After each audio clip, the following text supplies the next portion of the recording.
Released by Namco in 1984, Pac-Land was another entry in the ever-popular Pac-Man series of games. Unlike the Power Pellet Muncher's previous adventures, this one would be a somewhat side-scrolling action game. When it arrived in America, distributed by Bally Midway, the characters were slightly altered to match closer with the Pac-Man animated series. I remember this cartoon very well, and I watched it a lot. In fact, I was going to name my first pound puppy Chomp Chomp, but then forget that. Pac-Land was translated to many home consoles over the years, but I found the TurboGrafx-16 release in 1989 to be one of the closest to its arcade counterpart. Although, by the time they went from Japanese to US console release years later, they didn't even bother making the changes again. For example, Namco's arcade release, long Pac-Man nose. Bally Midway arcade version, short Pac-Man nose to match the cartoon. The TurboGrafx, well, his nose is long again. Perhaps he's just been telling a lot of lies. You know, like, Keith Courage is a great game. Oh, snap. Anyway, after turning on the console, you can choose between button or lever control. Button control is the default and is sort of replicated from the arcade version, which only used buttons on the control panel. However, I find lever control much more satisfying, changing things back to what we would think of as more traditional controls. Now on to the game.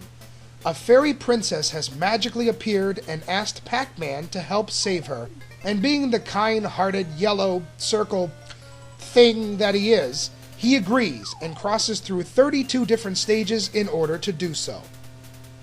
I always looked at this game as a cute version of Pac-Man. The characters all have a cartoony look. The ghosts especially have great personalities as they ride in cars, fly planes, bounce on pogo sticks, wear dresses, have a... well, that last one I don't quite understand, but you see what I mean.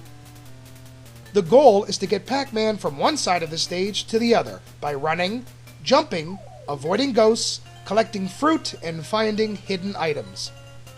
The power pellets are here, and well, they do exactly what you would expect, allowing Pac-Man to chomp on a ghost and get them off his back.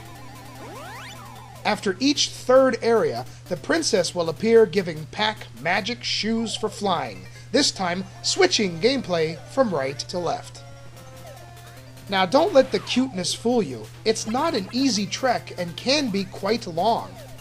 It's fun for a while. The fruit is always addicting to collect, and the game is so bright and cheery you'll almost bounce along with the music. But be warned, it is the same thing over and over again. Luckily, they toss in an occasional strategic collect the key or jumping on the ship stage to mix it up. Compared to the arcade, the graphics are pretty darn close.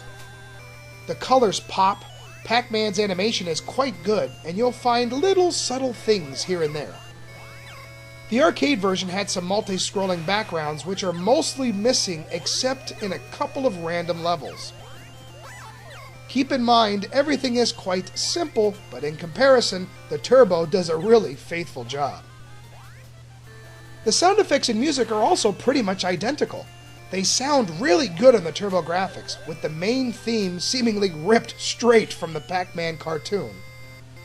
It can get repetitive though, as it is one of only a few different themes in the game, but I kinda like it. Now the controls are a tad inconsistent. The running and changing direction part isn't bad. Jumping off springs is fun and tests your button mashing skills. And I feel with the lever control selected, the game is actually more fun than the arcade. But general jumping can get awkward as Pac-Man tends to float and has a slight delay. I also cannot tell you how many times Pac-Man has fallen off a cliff edge or just as I was preparing to jump. He nudges forward a lot for some odd reason. These couple of control issues bring about some unnecessary frustration. When Pac-Man loses a life, he begins pretty much where he left off. When he loses all lives, he starts at the beginning of the stage, but not too far back. There are unlimited continues, so even though it is quite long and difficult at times, you will beat it eventually.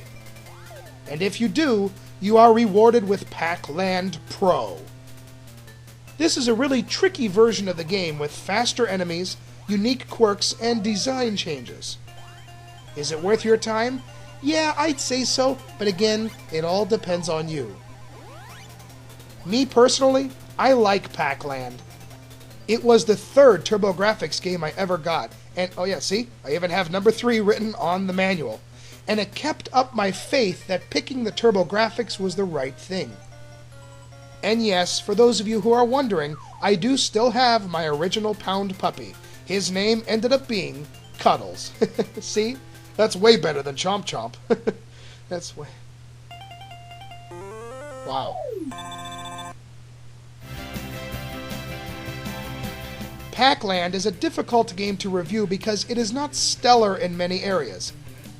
It's a cute little side-scrolling romp with some jumping, collecting, and ghost munching. Any flaws are not really the fault of the TurboGrafx, as they were apparent in the arcade version.